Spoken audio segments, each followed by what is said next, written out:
শয়তান আদমকে ধোঁকা দেওয়ার জন্য একটা সাপ সংগ্রহ করেছে। এই সাপটার মুখ দিয়া ঢুইকা, পিছন দিয়া ঢুইকা, মুখ দিয়া বের হয়ে জান্নাতে প্রবেশ করেছে। আদম আর হাওয়াকে বুঝিয়েছে, তোমাদেরকে ওই গাছের কাছে যাইতে আল্লাহ নিষেধ করেছে কেন জানো? বলে না, জানি না। ওইখানে গেলে তোমরা অমর হয়ে যাবে, কখনো মৃত্যু হবে না, পতন হবে না, জিন্দেগির শেষ হবে না। বলে তাই নাকি? ওই ফল খাও, গাছের কাছে যাও। ভুল যে হবে, গুনাহ হবে, তওবা করার একটা সিলসিলা তো জারি রাখতে হবে। সেই পথটা আল্লাহ তাআলা এইভাবে নিজেই খুলে দেওয়ালেন। শয়তানের ওয়াসওয়াসায় পড়ে আদম হাওয়া দুইজনেই যখন জান্নাতের ওই নিষিদ্ধ গাছের কাছে গেল, সীমা লঙ্ঘন হয়ে গেল, আল্লাহর আইন অমান্য হয়ে গেল। ঠিক না বেঠিক বলে? আল্লাহর আইন কয়টা অমান্য করলো? জোরে কোন কয়টা? একটা। আরো জোরে কোন কয়টা? একটা। আইন লঙ্ঘন করার সঙ্গে সঙ্গে জান্নাতের পোশাক খুলে গেল, ল্যাংটা হয়ে গেল। আপনারা বলেন, এই পৃথিবীতে কেউ যদি আল্লাহর বিধান লঙ্ঘন করে তাদের কেউ ল্যাংটা বানাবার ক্ষমতা আমার আল্লাহর আছে না নাই? বিগত 17 বছরের সরকার যার বাস্তব দৃষ্টান্ত। কথা কোন ঠিক না? কি মুজিবের বেটি নাকি পালায় না? হ্যাঁ, শেখ হাসিনা পালায় না। এটা তো পচা কথা বলা লাগে না, কিন্তু জাতিকে এর থেকে শিক্ষা নেওয়া দরকার। কারণ ওই স্বৈরাচারের পদাঙ্ক অনুসরণ করার মতো এখনো কিছু বোকা আমাদের দেশে আছে। কথা কোন আছে না? স্বৈরাচার, এক স্বৈরাচার, এর দোসর ঠাকুরগাঁয়ের মধ্যে বক্তব্য দিতে গিয়ে বলছে, আমরা যদি ক্ষমতায় যাই তাদের বিরুদ্ধে যত মামলা আছে সবগুলো খাইয়া ফেলাম। ঠিক না মমিনুল ভাই? এই দেশ ধ্বংস করে বিদেশে গিয়ে আবার দেশ ধ্বংস করার ষড়যন্ত্র করতেছে। একটা দলের দায়িত্ব এর জবাব দেওয়া নয়, গোটা জাতির উপরে এর জবাব দেওয়ার দায়িত্ব আছে। ঠিক কিনা বলেন? আমার বাবাজিরা, এগুলো আমার বলার কথা নয়, প্রাসঙ্গিকতায় এসে যায়। এইবার আদম জান্নাতি পোশাক খুলে গেল, হাওয়াও জান্নাতি পোশাক খুলে গেল, ল্যাংটা হয়ে গেল। জান্নাতের বড় বড় গাছের পাতা দিয়ে তারা আবরু ঢাকতে থাকলো।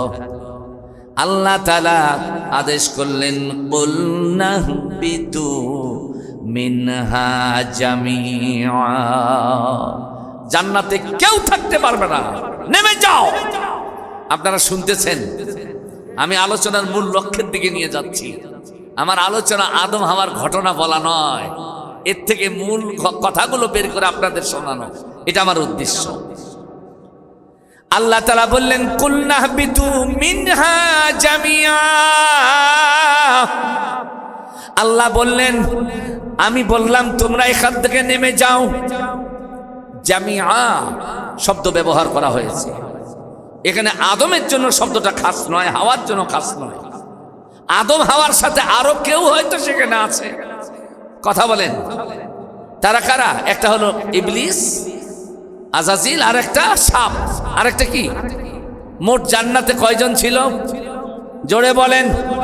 আদম, হাওয়া, ইবলিস, সাপ। তাফসিরে কুরতুবির মধ্যে ইমাম কুরতুবি লেখলেন, আল্লাহ যখন আইন করলেন আদম নেমে যাও, আদমকে নামায় দেওয়া হলো। আদমকে রাতের আধারে নামায় দিলেন, আর আদম নামতে নামতে নামতে নামতে রায়গঞ্জ ব্রিজের মাথার মধ্যে এসে আদমকে নামায় দেওয়া হলো। কথা কন না কেন? এটা বিশ্বাস হয় না। প্রিন্সিপাল হুজুর মনে হয় একটু বলতেছে, কি কয় হুজুর? হ্যাঁ, আদমকে এখানে নামায় দেওয়া হয় নাই, আদমকে নামায় দেওয়া হয়েছে শ্রীলঙ্কায়। যেরকম কোথায়? শ্রীলঙ্কায় 8000 ফিট একটা উঁচা পাহাড় আছে। এই পাহাড়টার নাম হলো অ্যাডাম হিল। যেরকম কি, ওই পাহাড়ের চূড়ায় আদমের পায়ের দাগ এখনো আছে। এই পায়ের দাগটা হচ্ছে 6 ফিটের উপরে। যেরকম কয় ফিট? আদমের পায়ের দাগ 6 ফিটের চাইতেও লম্বা। তার মানে আমি ফখরুল ইসলাম হাদি, আমার হাইস্ট হচ্ছে 5 ফিট 7 ইঞ্চি, আমার থেকেও আরো ধরেন 1 ফিট লম্বা উঁচা। এটা হচ্ছে আমাদের আদি পিতা আদমের পা। ইমাম কুরতুবী বললেন, আদমকে যখন অ্যাডাম হিলে নামিয়ে দেয়া হলো, ওই পাহাড়ের চূড়ায় তিনি 1 পা দিয়ে দাঁড়িয়েছেন, আর অমনি চোখ খুলে গেল। চোখ খুলে দেখলেন আফসা আফসা আলো, অন্ধকার, আলো আছে অন্ধকার আছে। তার মানে সুবহে সাদিকের সময়। এই সময় ওখানে উনি নামলেন, চোখ খুলে দেখলেন এটা জান্নাত নয়, এটা হচ্ছে দুনিয়া। জোরে কোন কি? এটা কি? আরো জোরে বলেন। দুনিয়া শব্দটা দানার শব্দ থেকে এসেছে। দানার শব্দ থেকে, ঠিক না? দানার শব্দ থেকে দুনিয়া শব্দের উৎপত্তি। এর অর্থ হলো খুব উত্তম বস্তু। কি কন? না না না, দানার শব্দের অর্থ হলো সবচেয়ে নিকৃষ্ট বস্তু। এই দুনিয়াটা নিকৃষ্ট বস্তু। এটা কি? আর এখানে আপনি উৎকৃষ্ট খোঁজেন, পাবেন না তো। তবে হ্যাঁ, এই নিকৃষ্ট জগতের মধ্যেই আপনাকে উৎকৃষ্ট পথ পন্থা অবলম্বন করে পরকালের সফলতা নির্ধারণের জন্য মুজাহেদা করতে হবে, জিহাদ করতে হবে। কথা বলেন ঠিক কিনা? আমার ভাইরা, আমার বাবাজিরা, আদম ওইখানে নেমে চোখের পানি ধা ধা করে ছেড়ে দিয়ে মালিককে ডাক দিয়ে বললেন, আল্লাহ, যেই জান্নাতে থাকতে দিলা, খাইতে দিলা, সঙ্গী দিলা, সাথী দিলা, ওই জান্নাত থেকে একটা ভুলের কারণে দুনিয়ায় নামায় দিলাম। আমি তো মনে করব, আদম বলছে, আমি তো মনে করব তুমি আমাকে ভুলেই গেলা। ইমাম কুরতুবী বলছি, আদম ডাক দিয়ে বলছে, আল্লাহ, জান্নাত থেকে বের করে দুনিয়ায় নামায় দিলা, হয়তো ভুলেও গেছো, কিন্তু আমি আদম, তুমি আল্লাহ, তোমাকে একটা মুহূর্তের জন্য ভুলবো না। ওইখানে দাঁড়াইয়া আদম 2 রাকাত নামাজ পড়লেন। জোরে কোন? কয় রাকাত? আরো জোরে। জোর হলো না। 2 রাকাত নামাজ পড়ে যখন আল্লাহর জিকির করলেন, আল্লাহকে স্মরণ করলেন, আল্লাহ তাআলা আদমকে ডাক দিয়ে বললেন, আদম, দুনিয়ায় গিয়াও যখন আমি আল্লাহকে ভুললা না, আমিও ওয়াদা দিচ্ছি তোমাকে ভুলবো না। তুমি যে 2 রাকাত নামাজ পড়লা, এই 2 রাকাত নামাজ তোমার স্মৃতিচারণের জন্য কিয়ামত পর্যন্ত যত আদম সন্তান আসবে তাদের জন্য বাধ্যতামূলক ফরজ করে দিলাম, ফজরের ফরজ নামাজ। চিৎকার দিয়ে কোন আল্লাহু আকবার। আদম কিন্তু এখনো নবী হন নাই। জান্নাতে আদম ছিলেন আল্লাহর বান্দা হিসেবে, গোলাম হিসেবে, নবী হিসেবে নয়। তাকে নবুয়ত দেওয়া হয়েছে। দুনিয়ায় কেন দেওয়া হয়েছে, কি জন্য, এই ওয়াজটা না বুঝলে বড় একটা বিষয় মিস হয়ে যাবে। আদম ওইখানে নামাজ পড়া আল্লাহর কাছে কাঁদতে থাকলেন। এবার আসেন, আদমের সঙ্গী হলো আমাদের আদি মাতা হাওয়া আলাইহিস সালাতু ওয়াস সালাম। তাকে নামায় দেওয়া হলো সৌদি আরবের জিদ্দায়। হাজিরা সৌদি আরবে যায়, জিদ্দা কবরস্থান জিয়ারা করতে যায়, মা হাওয়ার কবর খুঁজে পায় না। আপনাদের ছোট সন্তান, আপনাদের ছোট ভাই, আপনাদের ছেলে, আমি কিন্তু এই সুযোগটা হাতছাড়া করি নাই। আমি জিদ্দা কবরস্থান জিয়ারায় যখন গেলাম, 2017 সালের কথা, ওইখানে যারা ক্লিনার আছে, কবরস্থানের দায়িত্ব, রক্ষণাবেক্ষণের দায়িত্ব, তারা ওখানকার ময়লাগুলো পরিষ্কার করে এক পর্যায়ে একটা ট্রেতে করে সেগুলো নিয়ে বাহিরে ফেলাইতে যায়, কাউকে ঢুকতে দেয় না। আমি দাঁড়ায় থাকতে থাকতে উকি মারতে মারতে দেখলাম ওরা ময়লাগুলো নিয়ে ট্রেতে করে বাহিরে যাচ্ছে। এই ফাঁকে দৌড়ে গিয়া গেট পার হয়ে একটা লম্বা কবরের পাশে গিয়ে দাঁড়ালাম। আমার মনে হলো এই কবরটা 40 গজের নিচে হবে না। আল্লাহু আকবার। আদমের উচ্চতা ছিল তুলুহু সিদ্দুনা জিরান, 60 গজ, তাই না? তুলুহু সিদ্দুনা জিরান, আদম লম্বা ছিল 60 গজ, মানে 120 হাত। আল্লাহু আকবার খান। হায় আল্লাহ, আমাদের আদি পিতা আপনারা মনে রাখিয়েন কথাটা, আদমের সুরতেই কিন্তু আপনি জান্নাতে থাকবেন। আপনি যখন জান্নাতে যাবেন আপনার উচ্চতা হবে কত? 60 গজ, 120 হাত। চিৎকার দিয়ে কোন আল্লাহু আকবার, আল্লাহু আকবার। আমি ওইখানে দাঁড়ায় মনে মনে বলছি, এটাই হয়তো মা হাওয়ার খবর হবে। সালাম দিতেই ক্লিনাররা ইসা কয়, ইয়া হাজি, ইয়া হাই, খরচ খরচ। আমাকে বলছে বের বের বের, খুব রাগ করে বলছে। তা আমি ভাবছি যে তুমি বের করো আর যাই করো, আমার মনটা বলছে মা হাওয়ার কবরের পাশে দাঁড়াইছি, আমার মন এতেই শান্ত না। এক পর্যায়ে ওদেরকে জিজ্ঞেস করেছিলাম মা হাওয়ার কবর কোনটা, তখন আমাকে বললো ওটাই। সুবহানাল্লাহ, বলতে চায় না তারপরে বলেছে। তাহলে বাবা আদম শ্রীলঙ্কায়, মা হাওয়াকে নামায় দেয়া হলো সৌদি আরবের জেদ্দায়, আর 2 জন বাকি আছে। ইমাম কুরতুবী বলছে মানব জাতির শত্রু যেটা, আমাদের দুশ্মন যেটা আজাজিল, এই ইবলিসকে নামায় দেওয়া হলো কোথায়? ইবলিসি কর্মকাণ্ড যেখানে বেশি হয়, ইবলিস ওইখানে নামছে। এই পৃথিবীর মধ্যে সবচাইতে শয়তানি কাজ বেশি হয় ভারতে। কথা কন না কেন? এই ভারতে ইবলিসকে নামায় দেওয়া হয়েছে। ইমাম কুরতুবী তাফসীরে কুরতুবীতে বলেছেন। আল্লাহু আকবার বলেন। শয়তানের আবাসস্থান হলো ভারত। এই জন্য বাংলাদেশে আদম সন্তানরা সুখে থাক, শান্তিতে থাক। ভারত সরকার জনগণের সহ্য করে না, তাই বলে আমাদের মাথা ব্যথার কোনো কারণ নাই। আদমের সন্তানরা পৃথিবী আবাদ করেছে, করবে, করতেই থাকবে। শয়তানের প্রেতাত্মাদের কেন কোনো মূল্য দেওয়া হবে না, ঠিক কিনা বলেন? বাংলাদেশে ইসলামিক খেলাফত যদি প্রতিষ্ঠিত হয়, ভারত সরকারের বড় মাথা ব্যথার কারণ তো আছে। কারণ ওরা জানে বাংলাদেশটা ছোট হলেও হতে পারে, এরা 30 লক্ষ জীবন দিয়ে দেশ স্বাধীন করতে পারে। ওরা 30 লক্ষ কেন 1 কোটি প্রাণ দিয়া হলেও ভারতের শয়তানি বন্ধ করার জন্য বাংলাদেশ যথেষ্ট ক্ষমতা রাখে, ঠিক কিনা বলেন? এই জন্য ভয় পায়। আমার বাবাজির, আমার ভাইয়েরা, তাহলে শয়তানকে নামায় দেওয়া হলো ভারতে। আদম কোথায় বলেন? হাওয়া কোথায়? জেদ্দায়। আর শয়তান ভারতে। মুখস্থ করে নেন, শয়তান আরো জোরে কোন? তাহলে আল্লাহ বলছেন ইন্নাহু লাকুম আদুব্বুম মুবিন। ওই প্রথম বক্তব্যের দিকে যান, সে তোমাদের প্রকাশ্য দুশমন। তাহলে দুশমনের সাথে তো কোনো সম্পর্ক করা যাবে, কোনো আপোষ সভা করা যাবে? সুতরাং বাংলাদেশ চলবে বাংলাদেশের গতিতে। ভারতকে পূর্ব মেরে বাংলাদেশ চালাইতে হবে, এমন প্রয়োজন বাংলাদেশের আগামী সরকারের হবে না। কথা বলেন ঠিক কিনা?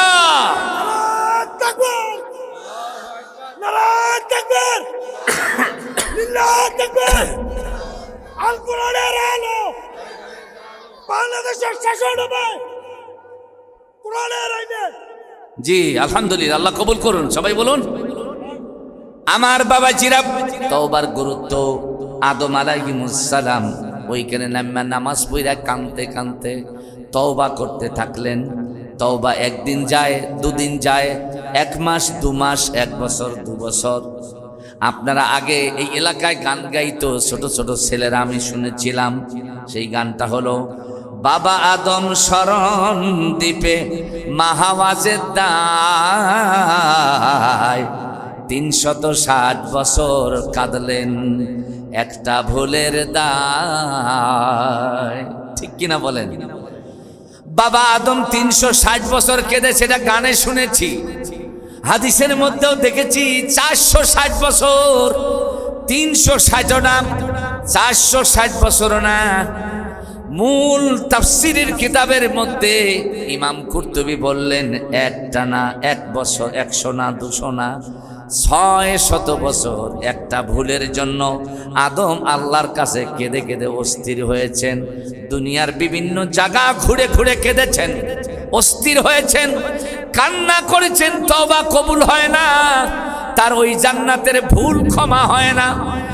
ইমাম কুরতুবী বলেছেন এই আদম কানতে কানতে 600 বছর যেদিন পূর্ণ হলো সেদিন তিনি সৌদি আরবের আরাফার ময়দানে একটি পাহাড় আছে, পাহাড়টার নাম হলো জাবালে রহমত। জোরে কোন কি নাম? আরো জোরে কোন কি নাম? এই জাবালে রহমত। যারা হাজি সাহেব ছাপা মারওয়া সাই করেছেন, যারা আরাফায় গিয়েছেন, এই আরাফায় জাবালে রহমতের চূড়ায় যারা উঠেছেন, এই জাবালে রহমতের চূড়ায় দেখবেন মায়েরা যে মরিচ বাটে, শিল বাটা আছে না, এই শিল বাটার মতো একটা পাথর এখনো বসা আছে। ইমাম কুরতুবী বলেছেন বাবা আদম 600 বছর পূর্ণ করেছেন ওই পাথরের গায়ে হেলান দিয়া, তওবা করতে করতে কেঁদে কেঁদে পূর্ণ করেছেন। ইমাম কুরতুবী বললেন ওইখানে কাঁদতে কাঁদতে আদমের চোখের পানি শেষ হয়ে গেছে। আদম কান্না শুরু করলে চোখ দিয়ে জবাই করা মুরগির মতো রক্ত বের হয়। এমন ক্লান্ত হয়ে গেছে আদম, আর কাঁদতে পারে না, কথাও বলতে পারে না। আমার শহীদুল ভাই যেমন লা ইলাহা ইল্লাল্লাহ বলতেছে, সুবহানাল্লাহ বলতেছে, আস্তে আস্তে ওনার কথা উনি বোঝে, আমরা ততটা শুনতে পাই না। আদম এরকম দুর্বল হয়ে গেছে, ওই দুর্বলতার কারণে ওই পাথরের মধ্যে তিনি হেলান দিয়ে ঘুমিয়ে গেছেন।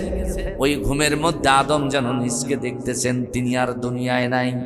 আগে যেভাবে জান্নাতে ছিলেন ওইভাবে তিনি জান্নাতে আল্লাহকে সেজদা দিচ্ছেন, নামাজ পড়তেছেন, মাথা তুলতেছেন, আর সে মোয়াল্লার দিকে তাকাচ্ছেন, চিৎকার দিয়ে কন্যা আল্লাহু আকবার। নামাজ আপনি ইমামের পিছনে পড়েন, আমিও পড়ি। মুসল্লিরা যদি দেখে ইমাম সাহেব একটু দেরি করে, সেজদায় যদি একটু বেশি সময় নেয়, রুকুতে যদি বেশি সময় নেয়, ইমাম সাহেবকে সার্চ করা হয় কেন সেজদায় গিয়া ঘুমায় গেছেন নাকি, কথা কন। কিন্তু মনে রাখবেন বাবা আদম আপনার আদি পিতা যখন জান্নাতে আল্লাহকে সেজদা দিতেন, তার সেজদার সময় ছিল আসরের আউয়াল ওয়াক্ত থেকে মাগরিবের আউয়াল ওয়াক্ত পর্যন্ত। এই দীর্ঘ সময় একটা সেজদার মধ্যে পরে তিনি আল্লাহকে ডাকতেন, চিৎকার দিয়ে কন্যা সুবহানাল্লাহ। আদম ওইখানে জান্নাতে আল্লাহকে সিজদা দেয়, মাথা তোলে আর উপরের দিকে আরশের দিকে তাকায়, আরশের দিকে তাকায়। এইভাবে তাকাইতে তাকাইতে এই ঘুমের সময়টা তার কেটে গেল জান্নাতে থাকার মধ্য দিয়া। ঘুম থেকে জেগে উঠলেন, চিৎকার দিয়ে আল্লাহকে ডাক দিয়ে বললেন, আল্লাহ আমি যখন জান্নাতে থেকে সেজদা দিতাম, মাথা তুলে আরশের দিকে তাকাতাম, দেখতাম আরশে মোয়াল্লার মধ্যে একটা নূরের বিন্দু মিটমিট করে ঘোরে আর আলো দেয়। এটা কিসের নূর একটু বলো? আল্লাহ তাআলা বললেন নূরুন নাবী মিন যুররিয়াতি, হাদিসে কুদসি। আল্লাহ আদমকে ডাক দিয়ে বললেন তুমি চেনো না এই নবী নূর নবী যে তোমার বংশে আগমন করবে? আদম বলল আল্লাহ আরশে মোয়াল্লায় একটা নাম দেখতাম আহমদ, এটা কার নাম? আল্লাহ তাআলা বললেন ইসমুহু ফিস সামাই আহমদ ওয়া ফিল আরদি মুহাম্মদ। আদম চেনো না যেই নূর নবী তোমার বংশে আগমন করবে সেই নূর নবীর নাম আসমানে আহমদ আর জমিনে মুহাম্মদ। চিৎকার দিয়ে কোন আল্লাহু আকবার, আরো জোরে কোন আল্লাহু আকবার, নারায়ে তাকবীর। তোমার নেতা আমার নেতা। এই চাংড়া আমাদের নেতাকে মুহাম্মাদুর রাসূলুল্লাহ। সকলে বলেন আমাদের নেতা শুধু আমাদের বাংলাদেশিদের না, সাইয়্যিদুল বাশার। কথা কন, বাশার মানে হলো মানুষ, সব মানুষের নেতার চাইতে বড় নেতা মুহাম্মাদুর। আমার দেশের মধ্যে কিছু মানুষ আছে আমার নবীকে নেতা বলে স্লোগান দিলে তাদের টেউর ব্যারাম ভাসে, মির্কি ব্যারাম ভাসে, কয় আছে না আছে। আল্লাহ আল্লাহ আল্লাহ। সাইয়্যিদুল মুরসালিন তিনি নবীদের নেতা, আল্লাহু আকবার। সাইয়্যিদুল বাশার তিনি হচ্ছেন গোটা পৃথিবীর সমস্ত মানুষের নেতা। তাই বাংলাদেশের মুসলমান আবাল বৃদ্ধ বনিতা তোমার আমার নেতা কে? মুহাম্মাদুর। আরো জোরে বলেন মুহাম্মাদুর। আমার বাবা জিরাইবার আসেন, আদম আলাইহিস সালাম কান্না বিজড়িত কণ্ঠে আল্লাহকে ডাক দিয়ে বললেন, আল্লাহ, আমার বংশে আদম সন্তান হিসেবে আগমন করবে, আকাশে তার নাম আহমদ, জমিনে মোহাম্মদ, এত বরকতময় নবী। 600 বছর তওবা করলাম, তওবা কবুল হলো না। আল্লাহ গো, তোমার কাছে আবেদন জানাই, আমার বরকতময় ওই সন্তান নূর নবী আহমদ আর মোহাম্মদকে ওসিলা করে আমাকে মাফ করে দাও। আল্লাহু আকবার বলবেন না? আদম আলাইহিস সালাম 600 বছর কাঁদলেন, তওবা কবুল হলো না। তওবার গুরুত্বটা দেখেন, কত কঠিন গুরুত্ব। আল্লাহ রাব্বুল আলামিন আদমকে ডাক দিয়ে বললেন, আদম, তুমি আমার নবী আমার হাবিবকে ওসিলা করে আমার কাছে যখন তুমি ক্ষমা চাইলা, তবে আমি তোমাকে কিছু কালিমা শিক্ষা দেই। এইবার আল্লাহ রাব্বুল আলামিন আদমের উপরে কিছু কালিমা নাজিল করলেন। কোরআন বলল, ফাতালাক্কা আদামু মির রাব্বিহি কালিমা। আল্লাহ তাআলা আদমের উপরে কিছু কালিমা নাজিল করলেন। এইবার আদম বলল, আল্লাহ, ওই কালিমাগুলো কি? এইবার আল্লাহ তাআলা ওহী করে বললেন, সেই কালিমা হলো কুলু, বলো, রব্বানা যালামনা আনফুসানা ওয়া ইল্লাম তাগফির লানা ওয়া তারহামনা লানাকুনান্না মিনাল খাসিরিন। সবাই বলেন আল্লাহু আকবার। এই দোয়াটা কি মুখস্থ আছে বাবা? হ্যাঁ, আছে। আদম এই দোয়া করতেছেন, চোখের পানি ফেলতেছেন, কাঁদছেন। এইবার তার কান্নায় আল্লাহর রহমতের দরিয়ায় জোয়ার ভাটা শুরু হয়ে। সম্মানিত বন্ধুগণ, আল্লাহ রাব্বুল আলামিন আদমকে বললেন, ফাওহাল্লাহু ইলা আদম, আদমের উপর ওহী করলেন, বললেন, কদ গফারতু লিজামবিক, হে আদম, তোমাকে মাফ করে দিলাম। ওয়াজআলতু মিনাল আম্বিয়া, আর এখন থেকে তোমাকে নবী বানায় দিলাম। সুবহানাল্লাহ বলেন।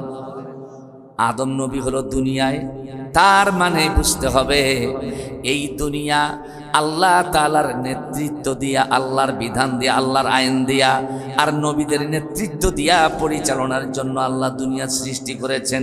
কোনো নাস্তিকদেরকে ক্ষমতাসীন করবার জন্য নয়। কথা বলেন ঠিক কিনা? আমার বাবাজিরা, আমার ভাইরা, কেউ উঠবেন না।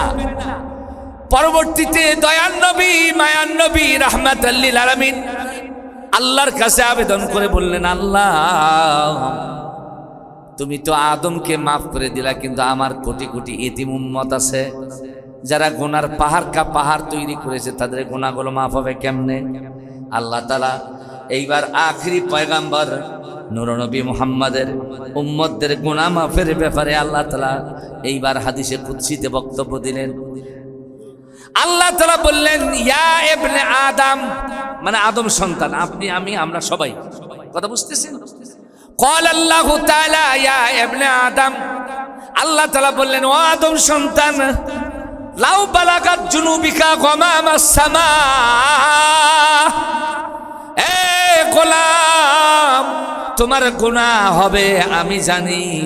এই গুনাহ বাড়তে বাড়তে যদি আকাশের মেঘমালা পর্যন্ত পৌঁছে যায়।